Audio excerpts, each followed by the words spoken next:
Soyez les bienvenus pour cette deuxième partie de l'histoire du sida. Il y a 4 semaines, je vous ai parlé des années sombres et aujourd'hui, on parlera de la révolution thérapeutique. En guise d'introduction, voici un petit livre que j'ai écrit il y a bien longtemps. Il doit figurer à la 5 millionième place des best-sellers d'Amazon. Ce qui nous intéresse ici, c'est la dédicace. Alors pour Suzanne, ça c'est mon épouse. Pour Jessica, née quand furent écrites les premières lignes de cet ouvrage, et pour Tiffany, née lorsqu'il fut terminé. Ça nous situe au début des années 1990. Qu'adulte, elle n'ait plus à craindre le sida. Voici un petit portrait de l'époque. Et je pense qu'aujourd'hui, quand vous les voyez à l'hôpital, est-ce qu'elles ont peur du sida? S'il avait des raisons, on ne dirait peut-être pas à leur papa en premier, mais en tout cas, elles n'ont pas l'air.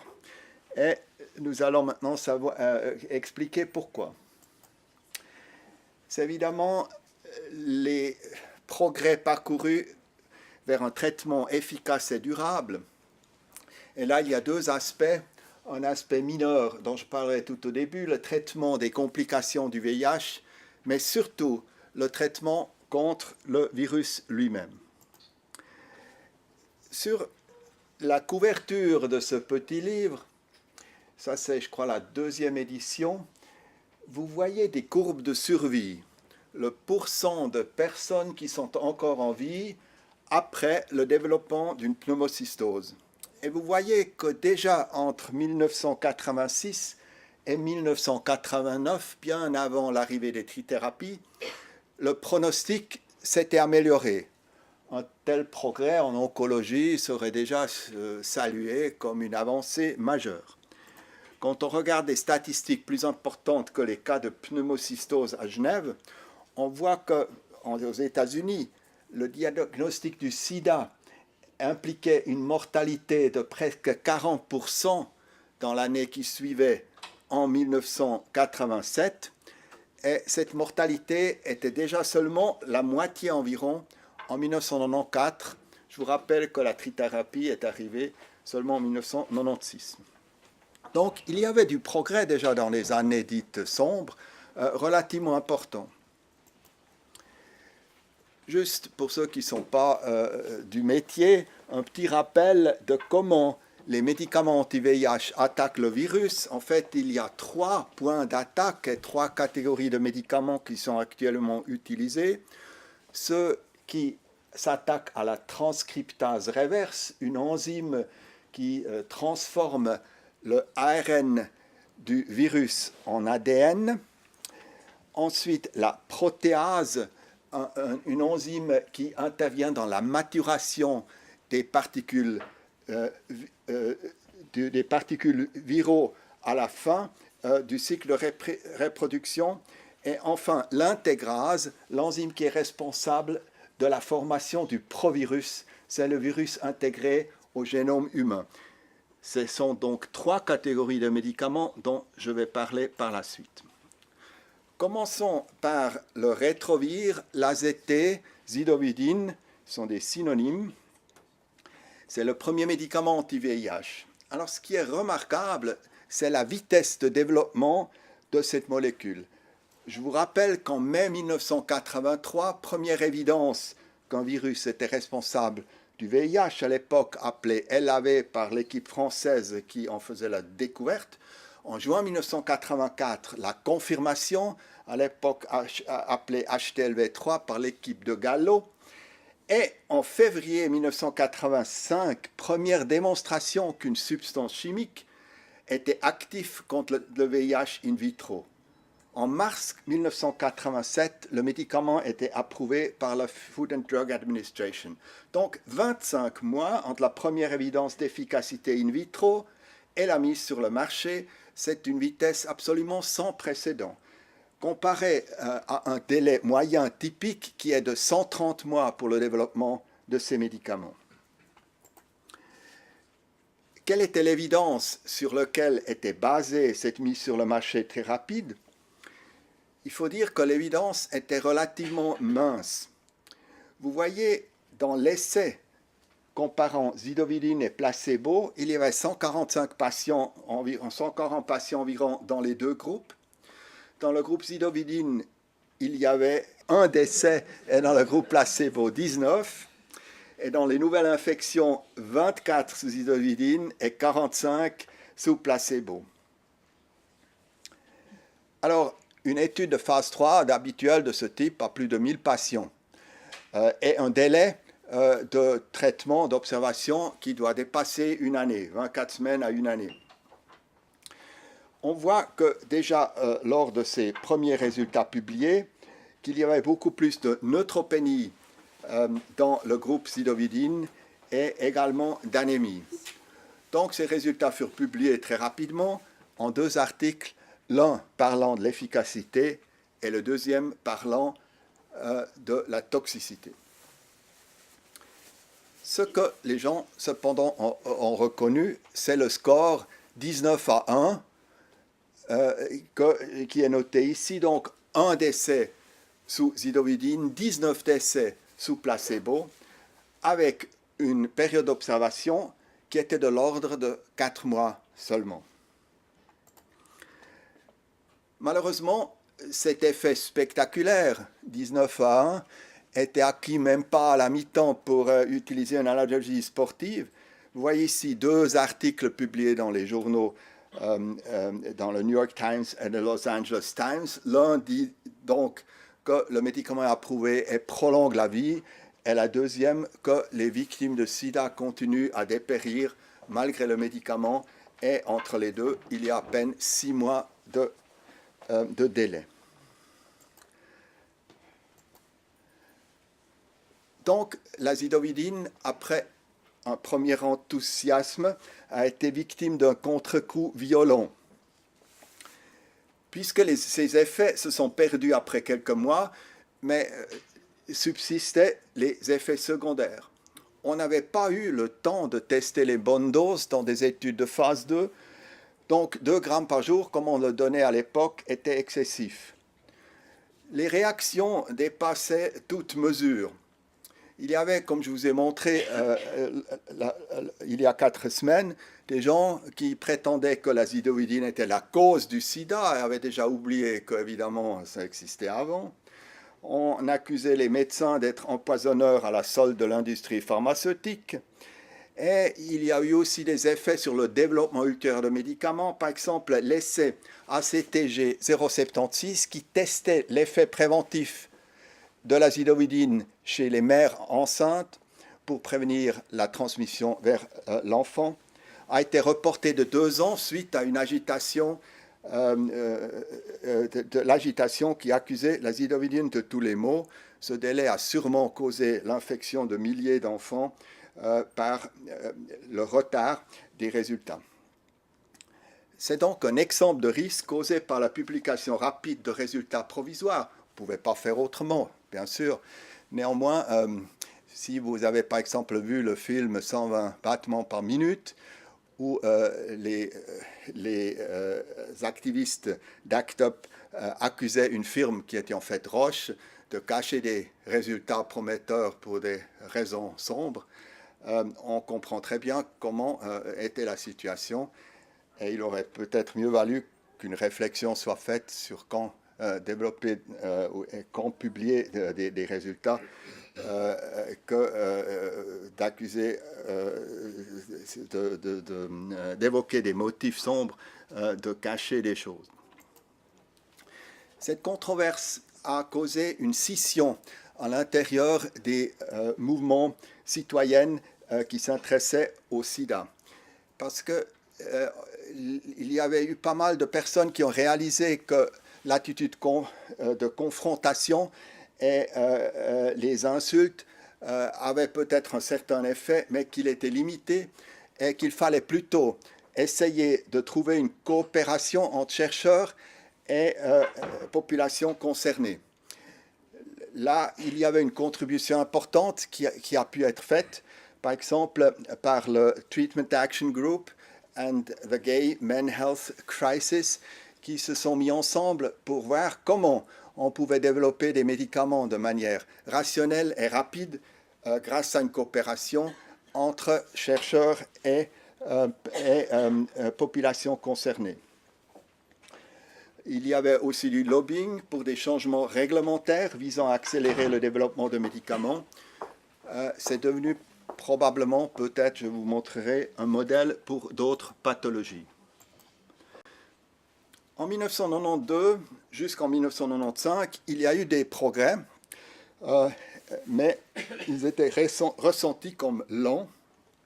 On a essayé de débuter le traitement par l'azithromycine plus précocement, avant les manifestations.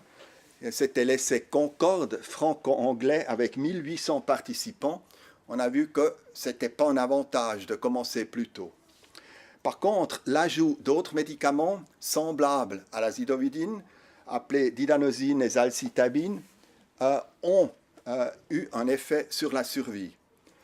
Et surtout, l'ajout de 3-TC, lamivudine et pivir aux zidovudine, qui est devenu un nouveau standard pour la partie NRTI inhibiteur de la transcriptase dans les traitements. Enfin, en 1996, l'arrivée de la trithérapie. Alors, je compare ici deux études, celle que je viens de vous montrer, 1986, l'AZT, et en 1996, la première antiprotéase, l'indinavir, en combinaison avec deux inhibiteurs de la reverse transcriptase. Et vous voyez que le nombre de patients dans le deuxième essai était presque 4 fois plus élevé, le suivi médian plus que 2 fois plus long, ce qui fait les années de suivi dans l'essai ont été multipliées à peu près par 10.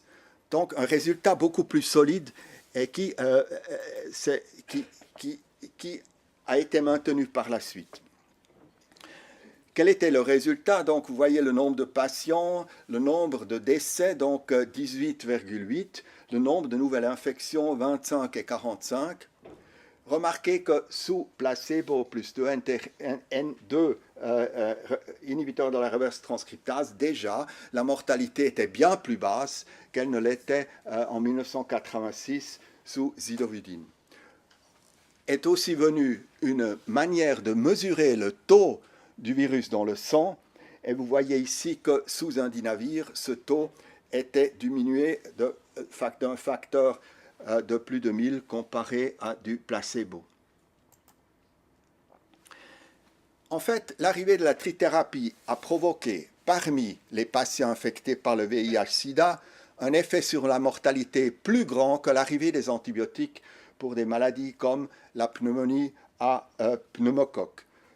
Voici un graphique où j'ai mis à 1 la mortalité sous zidovudine seule, et vous voyez la diminution de 85% quand on utilise la trithérapie en 1996 à droite.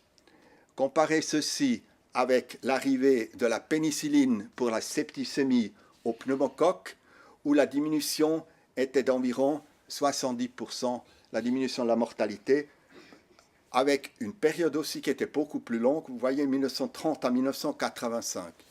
Donc c'est très rare d'observer une telle diminution d'une pathologie par un nouveau traitement.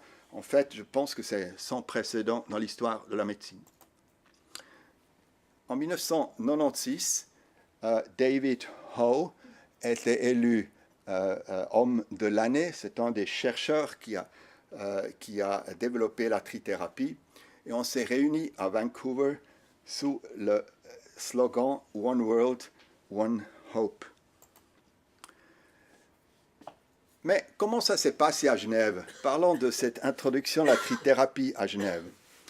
Il faut dire que le modèle d'introduction des médicaments, comme je le mets ici, reposait sur une idée que les progrès sont lents, que c'est les firmes pharmaceutiques qui introduisent des médicaments sur le marché. Il faut faire attention qu'ils ne fassent pas de bêtises et empoisonnent la population pour des motifs de profit. Dans la lenteur, il y a une certaine sécurité, surtout pas de précipitation, comme disent les Bernois. Et il y avait deux procédures en Suisse. D'une part, un office qui jugeait de l'efficacité du médicament, et une deuxième évaluation indépendante qui jugeait de la remboursabilité par les caisses maladie. ces organismes se réunissaient 2 fois par an pour prendre des décisions. Et s'il y avait mésentente entre les deux, les délais pourraient facilement dépasser 1 année. Face à la réalité du sida en 1996, un progrès étiqueté comme quantique, une pression énorme aux États-Unis, où la mise sur le marché, je vous le montrais, était très rapide. Donc, les délais habituels étaient ressentis comme inacceptables. Il y avait en fait en Suisse une sorte de nœud gordien. Vous voyez ici le développement à gauche. Le 6 décembre 1995, les résultats des premiers essais de trithérapie étaient publiés. Ils étaient présentés et discutés lors du congrès, 3e congrès des rétrovirologistes à Washington, 2 mois plus tard. Et après 1 mois déjà, il y avait l'accord de la FDA pour la mise sur le marché aux États-Unis. En mars 1996, il y avait un entretien entre Mme Dreyfus, M. Luthi, mon collègue de Zurich, Moser de l'AFS, Martin, le médecin cantonal du canton de Vaud, et examinant la situation, on pouvait envisager la mise sur le marché et le remboursement de la trithérapie au plus tôt au début de 1997. Ce délai a causé un tollé, entre autres une conférence de presse de dialoguer ici à Genève, où Mme Dreyfus était traitée d'assassin. Et le conseiller d'État de l'époque, M. Guy-Olivier Ségon, a posé la question: qu'est-ce que cela peut coûter si Genève achète les médicaments et les met à disposition tout de suite? Alors, on a fait un petit calcul, vous voyez ici à gauche, on a estimé le risque financier maximal à un peu plus de 1 million de francs. Et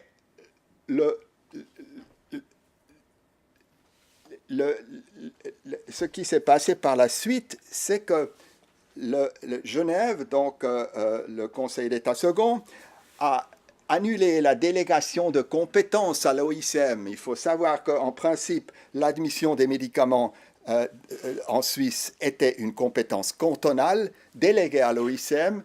Donc le canton de Genève l'a repris et a décidé « nous payons ». En fait, le 29 du 6 1996, l'OICM a approuvé pour finir la mise sur le marché et l'Office fédéral de l'assurance sociale a suivi très rapidement. L'action de Genève a précipité ce développement et puisque l'admission sur le marché suisse a quand même été plus rapide, cette décision, pour finir, a coûté bien moins que le 1 million estimé au début mars 1996. Voilà, ça a causé une certaine écho dans la presse. Vous voyez ici quelques titres. Second à l'avant-garde, le nouveau médicament de se rembourser, Genève a distribué 2 médicaments contre le VIH, et ainsi de suite. Mais il y a d'autres gens qui ont réalisé que ça posait quand même un certain nombre de problèmes. Si chaque canton a ses médicaments, l'égalité des malades est menacée, par exemple. Cet épisode a sûrement contribué à une révision de la mise sur le marché des médicaments en Suisse. Vous savez que maintenant, c'est Swissmedic, l'Institut suisse de médicaments, qui s'en occupe. Et le processus entre mise sur le marché pour efficacité et remboursement par les caisses maladie a été harmonisé. Il n'y a plus ces conflits retardataires entre 2 offices qui existaient avant. Quel a été l'effet de la trithérapie dans la population générale et dans la population des patients infectés par le VIH? Rien ne résume mieux cet effet que la comparaison de 2 articles, l'un qui provenait de Genève et qui montrait qu'on pouvait prévenir l'infection à pneumocystis carinii chez des gens à risque, et le deuxième article de Berne qui prouvait 8 ans plus tard qu'on pouvait arrêter cette prophylaxie si on traitait par trithérapie sans qu'il y ait rechute de cette pneumocystose. Donc, le système immunitaire sans VIH s'est reconstitué jusqu'à une presque normalité. L'Office fédéral de la statistique a publié un article en 2014 qui montre graphiquement la montée et la descente de la mortalité due au VIH en Suisse, en orange les hommes, en bleu les femmes. Et il y a un article de cette année publié dans AIDS qui compare l'espérance de vie d'une personne de 20 ans infectée par le VIH en jaune et dans la population générale en vert. Et on voit que cette espérance de vie maintenant de ces personnes VIH infectées se rapproche de l'espérance de vie normale. Elle n'est toujours pas égale, mais cette différence est moins due au VIH qu'à d'autres facteurs de risque concomitants plus fréquents dans la population VIH positive, par exemple le tabagisme. Les traitements ARV ont eu un développement très important depuis 1996. Il y a plus de 30 médicaments différents qui ont été développés. Ça a l'air très compliqué, mais en réalité, c'est devenu simple. Aujourd'hui, on traite le VIH par une pilule par jour. Cette pilule contient plusieurs médicaments à la fois. C'est quasiment garanti d'efficacité, bien toléré dans la majorité des patients. La résistance, le développement de résistance contre le traitement est très peu probable s'il est fait proprement. Pour le médecin, c'est devenu relativement simple. Pour beaucoup de patients, il suffit de les revoir à peu près tous les 6 mois.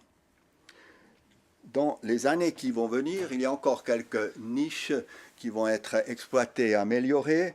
Par exemple, une combinaison avec une pilule par jour utilisant des inhibiteurs de protéase, peut-être un traitement par injection qu'on pourrait prendre tous les mois ou tous les 3 mois, etc. Mais l'essentiel dans le développement médicament est fait. On peut dire que la technologie anti-VIH est mature et les progrès à faire ou nécessaires sont mineurs.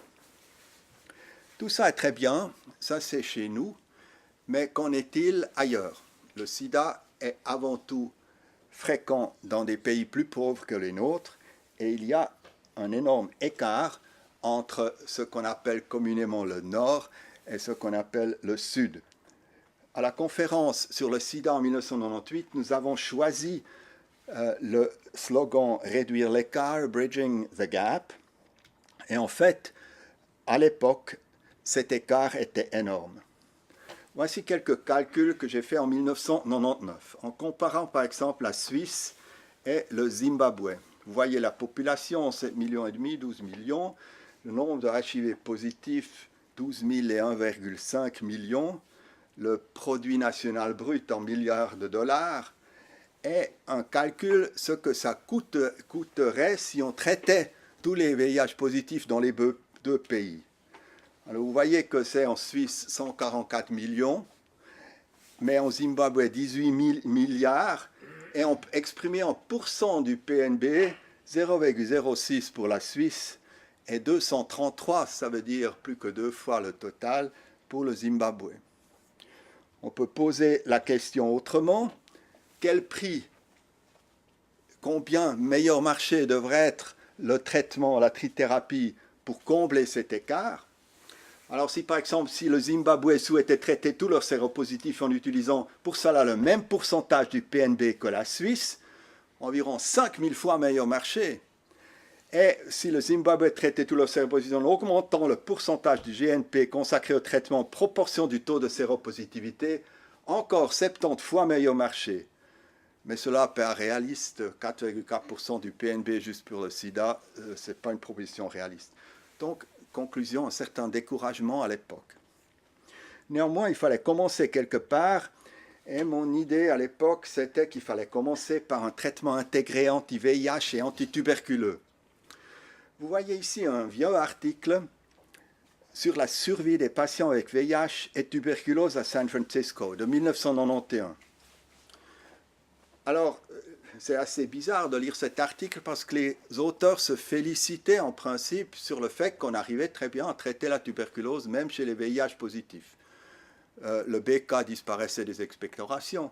Seulement, évidemment, sans traitement de base, ces personnes qui avaient en moyenne environ 30 ans mouraient d'autre chose, avec une survie médiane de seulement 16 mois. Donc, si vous voulez, ça, entre guillemets, sert à rien de traiter la tuberculose et les VIH positifs sans aussi traiter le VIH. Alors, fort de cette idée, on a organisé un groupe de travail pour discuter comment intégrer le traitement anti-VIH et anti-tuberculeux.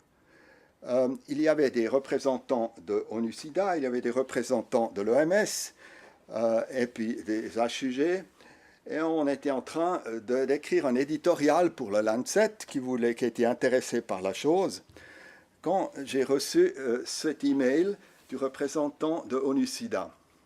I fear that using foreign currency for even limited target groups that would receive HAART will erode the ability of developing countries to provide essential health services to their population. I'm not ready to endorse the idea. Consequently, I need to request that my name be removed from the list of authors. Alors, évidemment, cette réaction-là était plutôt décourageante. Je concluais que les bureaucrates de l'OMS et de l'ONU-SIDA étaient de aucun support. Mais heureusement, il y avait d'autres organisations qui étaient moins frileuses. Et là, il faut quand même payer tribut à Médecins sans frontières. En 1999, Médecins sans frontières a reçu le prix Nobel de la paix. Alors ça leur rapportait quelques $500 000, mais ce qui était beaucoup plus important, ceci a provoqué un afflux de fonds très très important. Et Médecins sans frontières est depuis devenu une grande organisation. Le budget MSF en 2016 est environ 1,3 milliard d'euros. C'est plus d'un tiers du budget de l'OMS. Bon, on avait beaucoup d'argent, il fallait décider quoi en faire. Et en 2000, l'organisation a décidé qu'ils allaient en priorité financer ou essayer de financer un accès aux médicaments antirétroviraux. Et en 2001, le premier programme de traitement antirétroviraux était débuté au Malawi. Alors là, c'est Alexandra qui a donc pris ma succession à la tête de l'unité VIH, qui a joué un rôle, et je vous recommande de lire cet article qui résume le défi mondial pour le monde médical, la prescription d'ARV dans les pays à haute prévalence. En fait, MSF actuellement traite plus de 250 000 personnes. La question est comment est-ce qu'on traite 250 000 personnes? Ça ne suffit pas d'acheter des médicaments. Il faut des gens qui les donnent, qui surveillent le traitement, etc. Donc, le task shifting est très important puisqu'il n'y a pas assez de médecins. Il faut que les traitements soient pris en charge par les infirmières ou d'autres. Il faut simplifier et standardiser les protocoles de traitement. Il faut se débarrasser d'examens de laboratoire superflus, etc. Pour tout ça, MSF a fait œuvre de pionnier. Mais il y a eu d'autres initiatives encore plus importantes. Par exemple, le PEPFAR. Le PEPFAR, c'est ce nom barbare, c'est une abréviation pour President's Emergency Plan for AIDS Relief. C'était une idée de Condoleezza Rice, George Bush, mis en œuvre par Anthony Fauci des NIH depuis 2003. Un investissement d'environ 6 milliards de dollars par an, dont un vont dans le fonds ATM dont je parlais encore, environ 75% pour l'Afrique, pour la prévention, le support des patients VIH et de plus en plus aussi pour leur traitement. Selon leur site web, actuellement, il y aurait 11 millions de personnes traitées grâce à PEPFAR et 11 millions de circoncisions, et puis beaucoup d'orphelins supportés, etc. Troisième volet, c'est le Fonds mondial ATM contre AIDS, TB et malaria. Ça, c'est une initiative du secrétaire général de l'ONU, Kofi Annan, qui a proposé la création de ce fonds en 2001 avec un financement initial par la Gates Foundation et la France. Ce fonds a été créé en 2002. Il est également situé à Genève et dépense environ 4 milliards de dollars par an, donc environ 60% pour le A dans ATM. Voici les contributions en 2017. Vous voyez en bleu la contribution des États-Unis, en orange Angleterre, puis la France, Allemagne, le Japon, la Suède, la Norvège, puis en brun le reste du monde. Vous allez demander où est la Suisse. Elle est en fait là. Elle n'est pas très proéminente. Et, les 20 millions que donne la Suisse vont peut-être encore diminuer à 17 millions. On va essayer de prévenir ça, mais ce n'est pas sûr qu'on réussira. Un autre volet était très important dans cette histoire. Il fallait acheter des médicaments, mais il fallait aussi que ces médicaments soient meilleur marché. Alors, deux personnes qui ont qui ont contribué à une baisse de prix, c'est la Clinton Foundation et l'ancien ministre français de Santé, Philippe Douste-Blazy, avec l'organisation United. Alors, tous ces efforts ont eu un effet spectaculaire sur les prix. Vous voyez ici, entre 2000 et 2006, le prix par an et patient pour le traitement du VIH a diminué d'environ 3 000 $ à 132 $ pour les traitements primaires, et pour les traitements secondaires à utiliser en cas de résistance de plus de 10 000 $ à 549 $. Actuellement, en 2017, les prix sont de moins de 100 $ par personne par année en utilisant des médicaments qu'on utilise aussi chez nous. Ce ne sont pas des médicaments de deuxième ordre. Par exemple, la combinaison de tenofovir 3-TC et dolutegravir que vous voyez toutes à droite et qui deviendra probablement le nouveau standard. Le nombre de patients traités, vous voyez ici en vert, a augmenté. Il atteint actuellement presque 20 millions de personnes. Les fonds utilisables pour ces traitements sont autour de 20 milliards de dollars.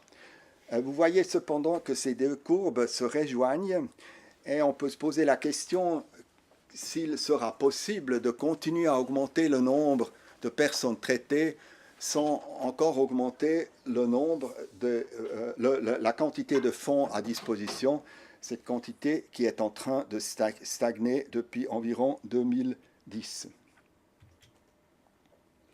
Pardon. Quel a été l'effet de ces traitements dans les pays africains? Il a été très important. Voici une courbe de l'espérance de vie au Botswana. Cette courbe va de 1960 à 2015. On voit une augmentation régulière de 1960 à 1990 et puis une chute dramatique due à l'épidémie du sida et un retour vers une augmentation quand le traitement antirétroviral fut disponible en Botswana relativement tôt, en 2001. Ceci dit, il ne faut quand même pas être trop triomphaliste. S'il n'y avait pas eu de sida, il est probable que la courbe de 1960 à 1990 se serait maintenue. Donc il y a encore un écart très important, symbolisé par la double flèche rouge, entre la situation sans sida et la situation avec sida et traitement. Cette semaine seulement, plus de 20 000 adultes sont morts de sida, 3 000 enfants, 34 000 adultes et 4 000 enfants ont été nouvellement infectés. Comparez ça par exemple à l'épidémie d'Ebola qui a fait tellement parler d'elle entre 2014 et 2016, où il y a eu au total environ 11 000 morts. Ceci équivaut à l'heure actuelle encore à 3 jours de mort de sida. Au-delà du sida, la communauté internationale a considéré comme inacceptable, comme non-assistance en personnes en danger, de ne pas fournir le traitement anti-VIH. Mais si vous voyez cet enfant avec un lymphome de Burkitt, un cancer tout à fait guérissable actuellement, il est évidemment tout aussi inacceptable de laisser mourir cet enfant faute de médicaments oncologiques, par exemple. Et le développement et la mise à disposition des traitements anti-VIH a servi de modèle à une initiative similaire en oncologie.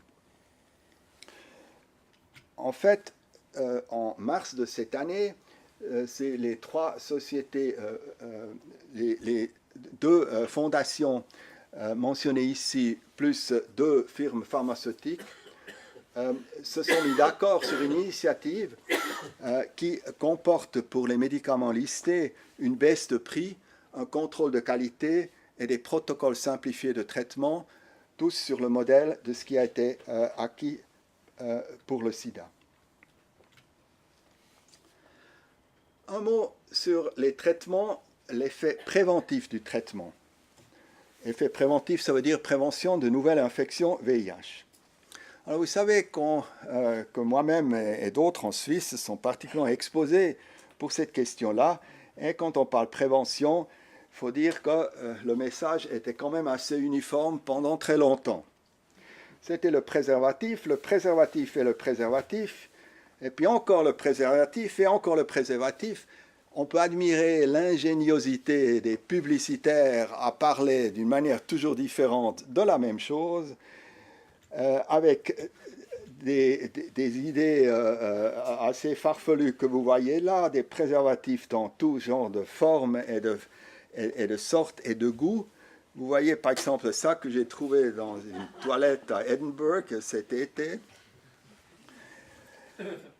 Bon, il y avait quand même une certaine fatigue. Par exemple, voici une affiche du groupe SIDA Genève qui dit que le préservatif ne tue pas le romantisme. Je crois quand il faut affirmer ça, c'est déjà un petit peu un problème. Et le préservatif féminin n'est pas meilleur selon l'IB de ce septembre. Donc, il y avait besoin d'autres moyens de prévenir le VIH que d'utiliser le préservatif. Et ça m'a toujours semblé une évidence que le traitement était ce moyen. Voici donc une interview dans l'Hebdo en février 1997. Il faut diminuer la contagiosité des porteurs pour enrayer l'épidémie par le traitement. Bon, il y a une longue histoire, on en parlait un petit peu, on en parlait de plus en plus, jusqu'en 1997 qu'on avait décidé de dire en public que les personnes qui étaient traitées et où on ne voyait plus de VIH dans les sécrétions génitales et dans le sang n'étaient plus contagieux. Alors on a écrit ce petit article dans le bulletin des médecins suisses que personne ne lit, pensait-on. Mais en fait, cet article a causé un grand nombre de réactions. Il a été cité 287 fois dans la littérature scientifique, ce qui est beaucoup. Par exemple, des articles dans les plus prestigieux journaux médicaux sont souvent cités moins que ça. L'annonce a été très controversée, on s'est fait attaquer comme irresponsable, etc. Mais il a été confirmé depuis. Je vous cite ici deux confirmations. L'étude HPTN 052, c'était un essai randomisé contrôlé de couples sérodiscordants, un partenaire positif, un partenaire négatif. On les a divisés en deux groupes. Le groupe dit de traitement précoce, là on a traité le partenaire infecté immédiatement. Et le groupe dit de traitement retardé, on a traité seulement s'il y avait immunodéficience selon les directives en force à l'époque. Donc, dans le traitement précoce, il y a eu 3 infections du partenaire qui, au début, était HIV négatif, et là, un traitement retardé, 43 infections. Toutes les infections furent observées avant le début du traitement ou alors lors d'un échec ou d'une interruption du traitement, même dans le groupe de traitement précoce. Bon, si on veut faire la fine bouche, on peut dire qu'on avait conseillé à tous ces gens d'utiliser quand même des préservatifs. Évidemment, ils ne l'ont pas fait, autrement il n'y avait pas eu d'infection. Mais enfin, ce n'était quand même pas tout à fait la situation de dire « vous n'avez plus besoin de préservatif si vous êtes traité ». Et cette lacune était comblée par l'étude Partner, de nouveau des couples sérodiscordants, hétéros et homosexuels, Le partenaire séropositif était traité. Ils n'ont pas utilisé des préservatifs. On les a suivis pendant 1238 années couple. Et ces couples ont accompli environ 58 000 actes sexuels. Il n'y a eu aucune infection. Donc, si vous avez vécu quelque part sous une pierre ou dans la lune ces dernières années, et ne savez pas encore, je vous le dis maintenant clairement, les personnes sans virus détectables ne sont pas infectieuses et peu importe qu'elles soient séropositives ou séronégatives. Je vais terminer avec une perspective sur l'éradication. Évidemment, le traitement, c'est bien. Il serait encore mieux de pouvoir arrêter le traitement sans rechute du virus. Et pour le moment, ça, on ne sait pas comment faire. Néanmoins, la International AIDS Society a fait de l'éradication un but de leur stratégie. Maintenant, ça, c'est une intention louable, mais il faudra encore avoir des idées de comment éradiquer. Il y a des plaisantins qui ont dit que c'est facile, il suffit de bouillir. Seulement, le patient ne va pas apprécier. Et pour le moment, on n'a aucun moyen de distinguer les cellules à réservoir d'où ressurgit le virus si on arrête le traitement. On n'a aucun moyen d'éliminer spécifiquement le provirus qui est intégré dans l'ADN de ces cellules. Et les traitements non spécifiques sont non spécifiques, ils sont donc toxiques, un peu comme si on bouillait. On a essayé les inhibiteurs de l'histone acétylase, des médicaments oncologiques difficiles à prendre. On a essayé l'activation non spécifique de tous les lymphocytes suivis de traitements ARV, flush and kill, comme disent les anglophones. Aussi, probablement pire pour le patient que pour le virus. Il y a, depuis 2 ou 3 ans, un progrès cependant sur les deux fronts. Ça a à faire avec l'antigène de surface CD32A et le système CRISPR-Cas. Je vais rapidement vous en dire 2 mots, très superficiellement, parce que ceci pourrait faire l'objet de 2 conférences supplémentaires. Voici l'équipe d'un chercheur qui s'appelle Moncef Bankiran de Montpellier. Alors lui, il a trouvé une méthode de produire des lymphocytes infectés par les VIH de manière latente. C'était une publication d'il y a environ 6 ans. Il s'est ensuite posé la question, quels gènes sont exprimés de manière préférentielle par ces cellules? La réponse, c'est qu'il a pu se concentrer sur un gène qui code pour un antigène de surface qui s'appelle CD32A. Seulement 1 sur 1000 des lymphocytes CD4 circulant expriment ce CD32A, mais ces lymphocytes contiennent la majorité du VIH latent. Voici un petit dessin dans la publicité de l'ANRS quand cette étude fut publiée. C'est un lymphocyte avec le virus latent, vous voyez qu'il dort, mais à la surface, il trahit sa présence par le CD32A.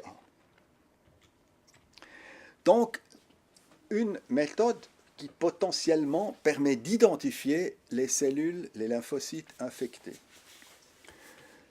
Deuxième progrès dû à ces 2 femmes, Emmanuelle Charpentier et Jennifer Doudna, qui ont fait ce que beaucoup de gens appellent la plus grande découverte en biologie de ce siècle naissant. Publié dans cet article, si vous lisez ça, ça ne va pas vous dire grand-chose. Mais en fait, ils ont réalisé qu'un système qui permet aux bactéries de se défendre contre les virus peut être utilisé dans le laboratoire pour identifier, puis modifier ou de détruire de séquences spécifiques d'ADN. Alors, ce système s'appelle CRISPR-Cas, pour des raisons que je ne vais pas expliquer ici. Et vous voyez là un dessin ou un schéma qui montre donc qu'avec ce système, il est d'une part possible d'exciser le provirus de l'ADN ou d'autre part de le modifier pour qu'il devienne inopérant. Alors, cette idée a déjà été réalisée dans un système assez artificiel. Il s'agit de souris qui ont dans toutes leurs cellules le provirus VIH. On les a injectés par un vecteur de thérapie génique qui contenait ce système CRISPR-Cas. Et si ça marche, ça voudrait dire qu'une partie du provirus est excisée, ce qui se traduit par l'apparition d'un segment de 160 bases. Alors vous voyez ici, par exemple en haut, dans le sang, vous voyez ici le provirus d'une souris qui n'est pas traitée, et vous voyez qu'après traitement par la thérapie génique, apparaît chaque fois une partie du provirus excisée dans tous les tissus que vous voyez ici. Alors, c'est une première ébauche d'espoir de traitement. Il reste beaucoup de questions ouvertes. Par exemple, les lymphocytes circulants qui représentent moins de 1% des lymphocytes totaux, est-ce qu'ils sont représentatifs? La majorité du réservoir VIH se trouve dans les cellules CD4-32A, mais pas la totalité. Alors, s'il y a le provirus ailleurs que dans ces cellules, et on réussirait à le détruire dans les CD32A, est-ce qu'il peut être réactivé et produire du VIH? Puis il y a des problèmes de thérapie génique qui ne sont pas encore réglés. Voici donc beaucoup de questions ouvertes, mais il y a une première avenue, la première dont j'ai connaissance en tout cas, vers une solution définitive de l'infection à VIH. Voici, je vais terminer par ceci et je vous remercie de votre attention.